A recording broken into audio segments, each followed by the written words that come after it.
Hello दोस्तों। आज चलिए हम समझते हैं अगले 1 मिनट के अंदर रिवर्स रेपो रेट के बारे में। बहुत ही इंपॉर्टेंट है। रेपो रेट के बारे में आप समझ लिए होंगे। आज की बारी है रिवर्स रेपो रेट की। दोनों एकदम बेहद इंपॉर्टेंट टॉपिक है। यूपीएससी प्रीलिम्स के पॉइंट ऑफ व्यू से आप अगर रेपो रेट के बारे में नहीं देखे हैं तो आप जरूर विजिट कर लीजिएगा, चैनल पे मिल जाएगा आपको। चलिए, reverse repo rate exactly repo rate के जस्ट रिवर्स होता है।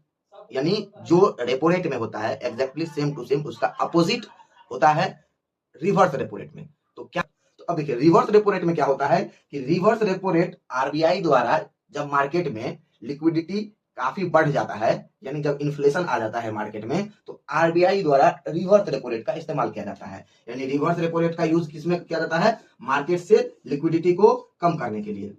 लिक्विडिटी को कम करने के लिए रिवर्स रेपो रेट का यूज किया जाता है।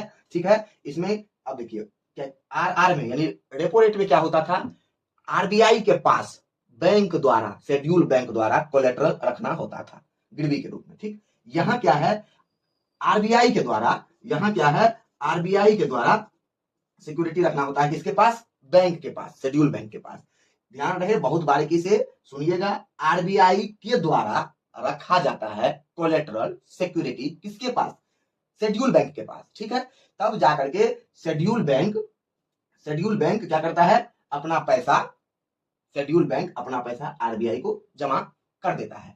और फिर जमा कर देता है तो जिससे क्या होता है कि बैंक के पास लोन देने की क्षमता घट जाती है। अब जब लोन देने की क्षमता घट गई तो मार्केट में मनी सप्लाई कम हो जाएगा, और मार्केट में मनी सप्लाई कम हो जाएगा तो इन्फ्लेशन कंट्रोल हो जाएगा। ठीक है। उम्मीद है कि ये समझ गए होंगे। लेकिन इसमें एक बात और ध्यान रखिएगा, ये भी शॉर्ट टर्म के लिए है, ये भी शॉर्ट टर्म के लिए है, और रेपो रेट भी शॉर्ट टर्म के लिए है। ठीक है। एक बात इसमें और ध्यान रखिए कि इसमें वो बस आप समझ गए होंगे, लेकिन मैं क्लियर कर दे रहा हूं कि इसमें डिस्काउंट, आरआर में डिस्काउंट कौन करता था?